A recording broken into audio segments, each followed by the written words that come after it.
My dear guys, আসসালামু আলাইকুম। উসমান সাল মেডিকেল সার্ভিসেস ইউটিউব চ্যানেলের পক্ষ থেকে আপনাদেরকে জানাই স্বাগতম।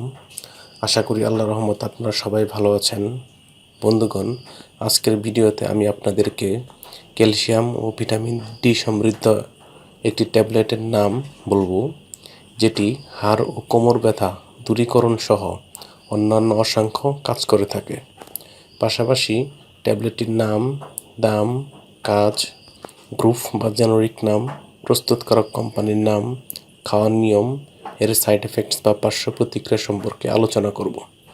তবে ভিডিওটি শুরু করার আগে আপনাদের প্রতি আমার অনুরোধ, আপনি যদি আমার চ্যানেলে নতুন হয়ে থাকেন তাহলে অবশ্যই চ্যানেলটি সাবস্ক্রাইব করবেন এবং পাশাপাশি লাইক, কমেন্টস এবং শেয়ার করবেন।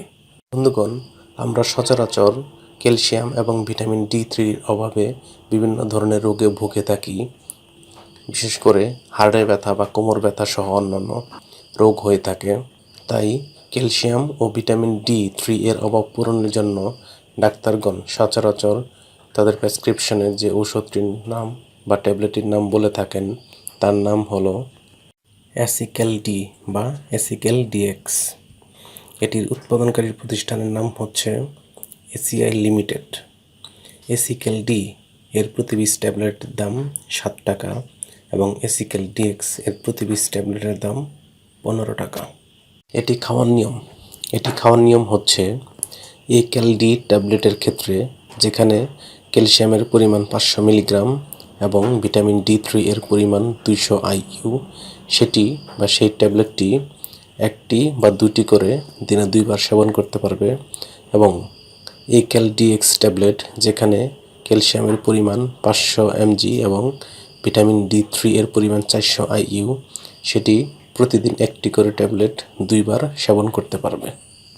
এই ট্যাবলেটটি খাওয়ার পর তেমন কোনো সাইড এফেক্টস না থাকলেও সামান্য সাইড এফেক্টস বা পার্শ্ব প্রতিক্রিয়া দেখা দিতে পারে, যেমন বমি বমি ভাব, মুখ শুকিয়ে যাওয়া, তৃষ্ণা বৃদ্ধি পাওয়া বা কোষ্ঠকাঠিন্য হতে পারে।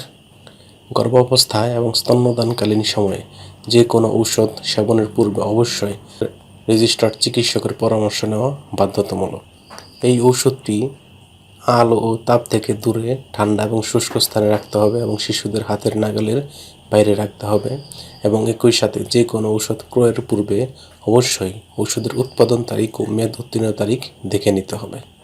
ধন্যবাদ।